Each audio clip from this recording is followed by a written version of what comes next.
நண்பர்கள் அனைவருக்கும் வணக்கம். இந்த பதிவில ஏற்கனவே நம்ம ஓலா பைக்கை பற்றி ஒரு பதிவு போட்டிருந்தோம். இந்த பதிவில வந்து எலி கடிச்சா இன்சூரன்ஸ் வாங்க முடியுமா? மற்றும் எலி கடிக்காம இருக்க என்ன பண்ணணும்? அப்படின்றத நம்ம இந்த பதிவில பார்க்க போறோம். அதாவது நீங்க எ எங்க ரிலேஷனுடைய பைக்க ஒண்ணு வந்து எலி கடிச்சு ஒரு ரூ. 1500 பில் பண்ணாங்க. அந்த மாரி 1000மோ, 1500 அப்படின்னா, நீங்க கண்ண மூடிட்டு பணத்த கட்டிட்டு பைக் எடுத்துட்டு வந்துருங்க. ஏன்னா 10, 14 நாள் 2 வாரம் பக்கம் பண்ணிடுவாங்க. அதே வந்து கொஞ்சம் அதிகமா இருந்தா இப்ப என்னுடைய பைக் வந்து ரூ. 7,000 அதான் மெயின் ஒயரே கடிச்சிருச்சு அப்டின்னாங்க. ரூ. 7,000 ஆச்சு அப்டின்னாங்க. அதாவது என்னுடைய பைக்கோட மாடல் வந்து S1 எக்ஸ் ப்ளஸ் ஓகேங்களா? இதுக்கு ரூ. 7,000 ஆகும் அப்டின்னாங்க. இத பற்றி தான் நம்ப இந்த பதிவுல பார்க்க போறோம். இது வந்து பார்த்தீங்கன்னா 3 கேவி. இந்த பைக்ல வந்து எப்டின்னா, இது அதாவது நார்மல் டிஸ்ப்ளே நீங்க பட்டன்ல தான் பாஸ்வேர்ட் குடுக்கணும். அப்டி இல்ல மொபைல்ல கனெக்ட் பண்ணிக்கலாம். இப்போ எனது மொபைல் ப்ராப்ளம். நான் ஒவ்வொரு முறையும் பட்டன்ல வந்து 6 நம்பர் நீங்க மாத்தணும். அதாவது ஒவ்வொரு நம்பர் எத்தனையோ அத்தனை முறை நீங்கள் அந்த பட்டனை அழுத்தணும். அப்படியே பயங்கர கடுப்பாக நான் ஏற்கனவே அந்த கடுப்பில் இருக்கேன். ஏன்னா எடுக்கும்போது அது பிரச்சனை தெரில. நம்ம ஒரு கடையான் போவோங்க, இல்லை ஒரு ஏதோ ஒரு இப்போ ரெயின் கோட்டு இப்போ ஆன் பண்ணிட்டு ஒரு டிக்கிலேருந்து ரெயின் கோட் எடுக்கிறோங்க மழை வருதுன்ட்டு, அந்த ரெயின் கோட்டு மாட்டி ஹெல்மெட் மாட்டுறதுக்குள்ளே வண்டி ஆஃப் ஆகிடும். மீண்டும் நீங்கள் ஆன் பண்ணணும் பாஸ்வேர்டு கொடுத்து. அதே சாவியாக இருந்தால் நம்ம இஷ்டத்துக்கு போயிடலாம். இதுனா கூட பரவாயில்லைங்க. இப்படி தான் இந்த இதில் பிரச்சனை இருக்குன்னு நான் நினச்சேன். ஆனா, இப்ப கிடையாதுங்க. இப்ப வந்து அந்த பாஸ்வேர்டு நார்மல் வேரியண்ட்ல சாவி குடுத்துட்டான். அதனால நீங்க நல்ல தைரியமா எடுக்கலாம். ஓலா. ஏன்னா விலையும் கம்மி, ஆப்ஷனும் அதிகம்னு நான் ஏற்கனவே ஒரு பதிவுல சொல்லியிருப்பேன். ஆனா, நான் எடுத்தது வந்து பாஸ்வேர்டுன்றதுனால, அதுல என்ன ஒரு பிரச்சனைன்னா, இப்ப என்னுடைய எலி கடிச்சிருச்சுங்க. இப்போ இந்த பைக் வந்து பாஸ்வேர்டு இருக்கிறதுனால, இப்போ டிஸ்ப்ளே ஆன் ஆகலன்னா, நீங்க வந்து தள்ளிட்டுலாம் வர முடியாது. ஏன்னா சைட் லாக் இருக்கு இல்லையா? அதாவது இந்த ஓலா பைக் எப்படின்னா, நீங்க வந்து லெஃப்ட் சைடு வந்து திருப்பி வச்சிருந்தீங்கன்னா, ஆஃப் ஆகும்போது அதே ஆட்டோமேட்டிக்கா சைட் லாக் ஆயிடும். ரைட் சைடு வந்து திருப்பி வச்சிருந்தீங்கன்னா, சைட் லாக் ஆகாது. இப்ப நம்ம எங்க போனாலும் சைட் லாக் போடணும்னு தானே நினைப்போம். அதனால நான் லெஃப்ட் சைடு திருப்பி வச்சுட்டு சார்ஜ் போட்டுக்கும்போது காலையில பார்த்தா அது எலி கடிச்சிட்டு இருந்ததுங்க. அப்போ உடனே இப்ப அது எலி கடிச்சதா என்னன்னு தெரியல, ஆன் ஆகல. அதுக்கப்புறம் அவங்களுக்கு ஃபோன் பண்ணா, அவங்க வந்து அதிலயே பார்த்துட்டு சொல்லிடுறாங்க, வயிறு இந்த மாரி கடிச்சிருக்கு அப்படின்ட்டு. உடனே வந்து 3 நாள் கழிச்சு தான் அந்த வண்டி வந்தது. அதாவது இப்ப சைட் லாக் இருக்கிறதுனால இப்போ சாவி மாடலா இருந்தா நம்ம என்ன பண்ணுவோங்க, வண்டி ஆன் ஆகலையா, சாவி போட்டு ஓப்பன் பண்ணிட்டா சைட் லாக் ஓப்பன் ஆயிடும். அது வண்டி ஆன் ஆகலனா கூட நம்ம தெரிஞ்சவங்களே யாரோ ஒரு பைக் கயிறு கட்டி நம்ம எடுத்துன்னு போயோ, இல்ல தள்ளிட்டு போயிட்டோ ஷோரூம்ல விட்டுறலாம். ஆனா இது அப்படி கிடையாதுங்க. சைட் லாக் இருக்கிறதுனால நீங்க வேற ஒரு வண்டி வச்சு வாடகை வச்சு தான் எடுத்துட்டு போணும். அதாவது வாரண்டி முடிஞ்ச பிறகு. இப்ப எனக்கு வாரண்டி இருக்கனால அவங்க 3 நாள் கழிச்சு வந்தாங்க. எனக்கு அது இன்னும் ஒரு கோவம். இப்போ அப்பதான் இதனுடைய பிரச்சனை எனக்கு என்னன்னு புரிஞ்சுது. அதாவது சாவியா இருந்தா நம்ப ப்ராப்ளம்னா கூட என்ன பண்ணலாம்? ஆன் பண்ணிட்டு நம்ம பாட்டுக்கு தள்ளிட்டு போயிட்டே இருக்கலாம். இப்ப நடுவழியில ஏதாவது பிரச்சனை, சைட் லாக் ஆயிருக்குன்னா, நீங்க ஒண்ணும் பண்ண முடியாது. தூக்கி தான் வைக்கணும். அப்ப நீங்க வாடகை குடுத்து ஒரு வண்டி வச்சு தான் எடுத்துட்டு போணும். இதுல அவ்வளோ ஒரு பிரச்சனை இருக்கு. இந்த கோவத்துல நான் இருக்கேன். அங்க வந்தவர் என்ன சொல்றாரு, "ஒரு ரூ. 300 குடுக்க சொல்லுங்க வந்ததுக்கு" அப்டின்னாரு. நான் வெளியில இருந்தேன். வேலையில. எங்க அப்பா ஃபோன் பண்ணாரு. 5 பைசா கூட குடுக்காத. நான் அவ்ளோ கடுப்புல இருக்கிறேன். அவங்களுக்கு 5 பைசாலாம் குடுக்க முடியாது. வாரண்டி இருக்குல்ல, எடுத்து போட்டு எல்லாம் விடுங்க. ஆ எண்ணு நீ குடுக்காத அப்டின்ட்டேன். வந்தவங்க திரும்பி போறாங்க. எடுத்துட்டு போனாங்க. ஆனா நானே அப்பயே நான் இந்த கோவத்துல அந்த ரூ. 300 குடுத்துருக்கணும். ஏன்னா, நம்மள நம்பி நம்ம வராங்க. என்னவோ இருக்கட்டும் பிரச்சனை. நம்ம முன்ன பின்ன தெரியாதவங்களுக்கு ஒரு அமௌண்ட் குடுக்குறேங்க ஏதோ கேட்டா, தப்பு பண்ணிட்டேன். அது என்னுடைய தப்பு தான். அப்புறம் அடுத்த நாள் சரி ஒரு 1000, 1500 தான் ஆகும். எலி கடிச்சு தானே இருக்கு அப்டின்ட்டு போனா, அங்க என்ன சொன்னாங்க, இவங்க என்ன சொல்றாங்கன்னா, அதாவது ரூ. 7,000 ஆகும். மெயின் ஒயரே கடிச்சிருச்சு அப்டின்னாங்க. எனக்கு இன்னும் கோவம் அதிகமா வந்துருச்சுங்க. உடனே நான் என்ன சொன்னேன், சரி ஏங்க ரூ. 1,00,000 குடுத்து ஒரு பொருள் எடுக்குறோம். ஒரு கேஸ் ஒயர்ல கூட பார்த்தீங்கன்னா, அந்த எலி கடிக்காத மாரி அந்த அலுமினியம் இது அந்த வலை மாரி இருக்கும். நீங்க இவ்வளோ பெரிய பைக் எப்படிங்க நீங்க சாதாரணமா உள்ள போய் எலி கடிக்கிற மாரி நீங்க எப்படி இது உற்பத்தி பண்றீங்க? இப்ப இந்த முறை கடிச்சது சரி, ரூ. 7,000 கட்டிர்றேன். அடுத்த முறை கடிக்குது. இப்ப வீட்ல பாதுகாப்பா கூட வைக்கலாம். எங்க போற இடத்துல எலி இருக்கா இல்லையான்னு நான் பார்த்தா விட முடியும். அப்படின்னு அவனுக்கு இன்னும் எனக்கு கோவம் அதிகமாயிடுச்சுங்க. அதுக்கப்புறம் அ ஏங்க காட்டுங்க ஒயருன்னா 2ஆ கட் பண்ணியிருக்குது. எனக்கு அதில தான் சந்தேகம். இந்த ரூ. 300 குடுக்காத இவங்ககிட்ட ஆர்க்யூ பண்ணதுனால, ஏதாவது பண்ணிட்டாங்களான்னு எனக்கு ஒரு சந்தேகம் இருக்குது. அவங்ககிட்ட கேட்டேன். "எப்படிங்க எலி 2ஆ கடிக்குமான்னு" தான் கேட்டேன். "ஏங்க கடிச்சிருச்சுங்க" அப்படின்ட்டாரு.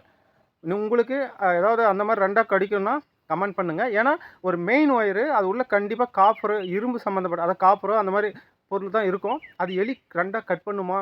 அப்படின்ட்டு அ பண்ணியிருக்கு அப்படின்னா கொஞ்சம் கமெண்ட் பண்ணுங்க உங்களுக்கு தெரிஞ்சத. உடனே நான் என்ன சொன்னேன், இன்சூரன்ஸ் இருக்குல்ல அப்படின்னா. உடனே அவங்க என்ன சொல்றாங்க, அதாவது இன்சூரன்ஸ் ஃபஸ்ட்டுலாம் நாங்கள் கொடுத்துட்டு இருந்தோங்க எலி கடிக்கிறதுக்கெல்லாம். இப்போலாம் அது நிறுத்திட்டேங்க. ஏன்னா நிறைய பிரச்சனை வருது. எப்படி? ரூ. 1,03,000 குடுத்து எடுத்தேன் நான் வண்டிக்கு. ரூ. 8,000 இன்சூரன்ஸுங்க. அது எந்த இன்சூரன்ஸும் கூட அதாவது அவங்களா போடுறது தான் அந்த இன்சூரன்ஸ் எல்லாம். அப்புறம் எனக்கு வந்தது பாருங்க கோவம். உன் வண்டியும் தேவையில்ல, ஒன்றும் தேவையில்ல. நீயே எடுத்துக்கோ. இன்சூரன்ஸ்லாம் கட்ட முடியாது. வயரை மாற்றி கொடுத்தா குடு. இல்லைன்னா எனக்கு தேவையில்ல வண்டி அப்படின்னேன். உடனே இருங்க நாங்கள் பார்க்குறேங்க. அதில் வந்து எலி கடிச்சிருந்தாலும் நம்ம வந்து இன்சூரன்ஸ் கிளைம் பண்ணலான்னு மென்ஷன் பண்ணியிருந்தா வருங்க. மென்ஷன் பண்ணாத உங்களுக்கு என்ன வேலை அதோட? பணத்தை நாங்கள் கொடுக்குறோங்க. இப்போ வண்டி எடுக்கிறோங்க. இன்சூரன்ஸாக கூட எல்லாம் நீங்கள் தானே சூஸ் பண்ணுறீங்க. எலி கடிக்கிறதுக்குறோம் மென்ஷன் பண்ணால் உங்களுக்கு என்ன வேலை அது? அப்படின்னு அவங்ககிட்ட பதிலே இல்லை. அதுக்கப்புறம் ஃபோன் பண்ணாங்க அடுத்த நாள். சரிங்க வந்து பார்த்துட்டு போயிருக்காங்க.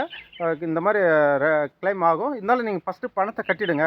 அதாவது ரூ. 5,800 அந்த ஒயரு ப்ளஸ் ஜிஎஸ்டியோடு சேர்ந்து 7,000 சர்வீஸ் சார்ஜ் அதெல்லாம் அப்படின்னு சொன்னாங்க. நான் என்னன்ட்டேன், என்கிட்ட காசு இல்லைங்க. ரெடி பண்ணி கொடுத்தா வண்டி கொடுங்க. இல்லைன்னா நீங்களே வச்சுங்க அப்படின்னேன். அதுக்கப்புறம் ஒரு 10 நாள் 14 நாள் நினைக்கிறேங்க. அங்கேயே இருந்து ரெடி பண்ணி கொடுத்தாங்க. ஆனால் இதில் ஏன் அவங்க அந்த மாதிரி சொல்கிறாங்க? அவங்களுக்கே தெரியும் ஏற்கனவே இது இன்சூரன்ஸ் பண்ணலாம் அப்படின்ட்டு. ஏன் அவங்க அந்த வார்த்தையை சொல்கிறாங்க அப்படின்னா, அதாவது இன்சூரன்ஸ்னால் சாதாரண விஷயம் இல்லைங்க. இப்போ எலி கடிச்சிருச்சு அப்படின்னு அவங்க சொல்கிறாங்கன்னா, அவங்க வரும்போது இந்த மெக்கானிக்கல் என்ன அந்த உள்ள சர்வீஸ் பண்ணுறவங்க என்ன பண்ணணும்னா, அதை கழட்டி புதுசாக அசெம்பிள் பண்ணுற மாதிரி தான். பைக்கெல்லாம் கழட்டி எங்கெங்கே உள்ளே என்னென்ன இருக்குது அதெல்லாம் அவங்க வந்து காட்டணும். இது வேலை கெடுது அப்படின்றதுக்காக அவங்க அது இந்த மாதிரி ஆகுமோ ஆகாதா டவுட்டு அப்படின்னு சொல்கிறாங்கன்னு நான் நினைக்கிறேங்க. அதுக்கப்புறம் நான் கிளைம் பண்ணிட்டேங்க. நான் வந்து ஒரு ரூ. 159 மட்டும் கட்டினேங்க. அந்த ஏதோ அவங்க கேட்டாங்க, சரி கட்டினேங்க. இப்போது அதனால் தயவுசெய்து எலி கடிச்சிருச்சு அப்படின்னா ஒரு 500 1000னா கொடுத்துட்டு வந்துடுங்க. ஏன்னா அவன் 10 நாள் 15 நாள் வச்சுருப்பான். அதுக்குள்ளே நம்ம வண்டி ஓட்டாமல் இருக்க முடியாதுங்க. ஆனால் இந்த மாதிரி அதிகமாக வரும்போது கண்டிப்பாக நீங்கள் இன்சூரன்ஸ் விடாதீங்க. வாரண்ட்டி இருந்தால் விடாதீங்க. அடுத்தது இந்த எலி கடிக்காமல் இருக்கிறதுக்கு என்ன பண்ணணும் அப்படின்னா, 2 விஷயம் தாங்க பண்ணணும். ஒன்று, எலி போகாத மாதிரி அந்த எஸ்எஸ் வலையோ இல்லை ஏதோ ஒரு வலை மட்டும் போட்டு அந்த வண்டி நிறுத்தணும். இது ஒரு விதம். அப்படி இல்லைன்னா இவங்க என்ன சொன்னாங்கன்னா, அது ஃபஸ்ட்டே சொல்லியிருந்தா பரவாயில்ல. ஆன்ஸு இல்லது புகையில வைங்க, எலி வராதுன்னு. இது ஃபஸ்ட்டு அவங்க சொல்லியிருக்கணும்ல. அவங்க அதையும் சொல்லலை. எலி கடித்த பிறகு தான் சொல்கிறாங்க. அதுக்கப்புறம் தான் இப்போ நான் போய்ட்டு ஆன்ஸ் கேட்டால் கடைக்காரர் நம்ம ஏற்கனவே போட்டு பழக்கம் தான், ஏதாவது இப்போ இருந்தால் கொடுப்பாங்களோ என்னவோ தெரியல. நம்ம புதுசாக போய் கேட்டதுனால, ஏப்பா என் கடையில் அதெல்லாம் கொடுக்குறதில்லப்பா, ஆன்ஸ் யார் சொல்கிறாங்க ஒன்று விற்கிறாங்கன்னு அப்படின்னு சண்டைக்கு வர மாதிரி கேட்குறாங்க. சரிங்க, இல்லைங்க எலி கடிக்காததுக்கு புகையிலையாவது கொடுங்க அப்படின்னு. அதுக்கு அந்த டிக்கியில் வந்து ஒரு ப்ரெஸ் பண்ணிங்களா ஒரு மூடி ஓப்பன் ஆகும். அது உள்ளே பார்த்தீங்கன்னா அந்த பேட்ரிக்கும் மோட்ரு ஒயரும் கனெக்ட் பண்ணுற மாதிரி ஒரு இடம் இருக்கும். அதில் வந்து நான் புகையிலையும் போட்டு ஆன்ஸ் கிடைக்கலைங்க. ஏன்னா ரெகுலராக வாங்கினா அவங்க கொடுப்பாங்களா என்னன்னு தெரில. இல்லை உண்மையாகவே தமிழ்நாட்டில் கிடைக்கிறது இல்லையான்ட்டு அதுவும் தெரிஞ்சால் கமெண்ட் பண்ணுங்கள். அதுக்கப்புறம் தான் நான் புகையில போட்டு விட்டேன். அது இல்லாமல் இந்த ஆன்லைன் வந்து பார்த்திங்கன்னா எலி கடிக்காமல் இருக்க ஒரு ஸ்ப்ரே இருக்குது. அந்த அந்த ஸ்ப்ரேவும் கொஞ்சம் அடித்து விட்டேங்க. இப்பயும் எலி சுற்றுது. நான் நைட்டில் போனால் எலி ஓடிட்டு தான் இருக்குது கோழி பண்ணையில். எவ்வளோ தான் எலியை நம்ம என்ன பண்ண முடியுங்க? ஆனால் இதுவரையிலையும் ஒரு 6 மாதம் பக்கம் ஆகும்னு நினைக்கிறேங்க. இதுவரையிலும் இந்த எலி இன்னும் மீண்டும் கடிக்கலை. இதே அவங்க பைக் கொடுக்கும்போதே சொல்லியிருந்தால் நமக்கு அந்த இவ்வளோ ஒரு பிரச்சனை வந்திருக்காதுல்ல. எனவே நீங்கள் ஒரு பைக் எடுக்கிறதா இருந்தால் கண்டிப்பாக நீங்கள் சாவி இருக்குது. இப்போ வந்து சாவி விட்டுட்டாங்க ஓலாவில். நீங்கள் தாராளமாக எடுக்கலாம். இப்போவும் சொல்கிறேங்க, மற்ற பிராண்டை விட ஓலா பைக்கு தான் எனக்கு நல்லா திருப்தியாக இருக்குது. ரேட்டும் கம்மி, எடுக்கலாங்க. ஆனால் இப்போ வந்து S1 Pro மட்டும்தான் பாஸ்வேர்டு கொடுத்துருக்காங்க. அது ஒன்றும் பிரச்சனை இல்லைங்க. அது டிஸ்பிளே வந்து டச்சுன்றதுனால ஒன்றும் பிரச்சனை இல்லை. நீங்கள் மொபைல் யூஸ் பண்ணாமல் அப்படியே டைரெக்டாக அது யூஸ் பண்ணலாம். ஆனால் வந்து இப்போ நான் வச்சுருக்கிறதெல்லாம் வந்து மொபைலில் தான் கனெக்ட் பண்ண முடியுங்க. அப்படி இல்லைனா மேனுவலாக பண்ணணும்னா நீங்கள் வந்து போட்டு பட்டன்லாம் அழுத்திட்டு கிடக்கணும். இருந்தாலும் இப்போ நல்லாயிருக்கு பைக்கு. அதுவும் எனக்கு அப்புறம் என்ன பண்ணேன்னா, நான் எடுக்கும்போது கொஞ்சம் சாஃப்ட்வேர் பிரச்சனை இருந்ததுங்க. அதாவது என்ன ஆகுன்னா, இப்போவும் 4 நாளைக்கு ஒரு முறை அந்த ஓலான்னு ஓடிட்டே இருக்கும். ஒரு 1 நிமிஷம் ஓடும். அதுக்கப்புறம் நம்ம வந்து நார்மலாக கனெக்ட் ஆன் பண்ணிட்டு போயிட்டே இருக்கலாம். ஃபஸ்ட்டு என்ன ஆகுனா, அது பாட்டுக்கு ஓலான்னு ஓடிட்டே இருக்கும். அப்படி இல்லைனா ஆஃப் ஆகிடும், ஆனே ஆகாது. அப்போ அந்த டிக்கில் வந்து அந்த ப்ரெஸ் பண்ணி ஒரு இது எடுத்து அந்த மூடி எடுத்துகிட்டு ஒயரை ஒரு முறை கழட்டி போட சொல்லுவாங்க.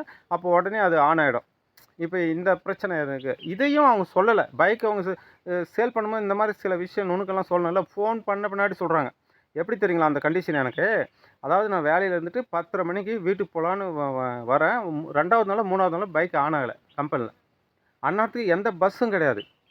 யார் எல்லாமே போயிட்டுப்பாங்க. நான் தான் கடைசியில் போவேன் லேபில். டைரி ஃபீல்டில் இருக்குங்க. அப்போ வந்து இவங்க என்ன பண்ணாங்கன்னா, எனக்கு பயங்கர கோவம் ஆச்சுங்க.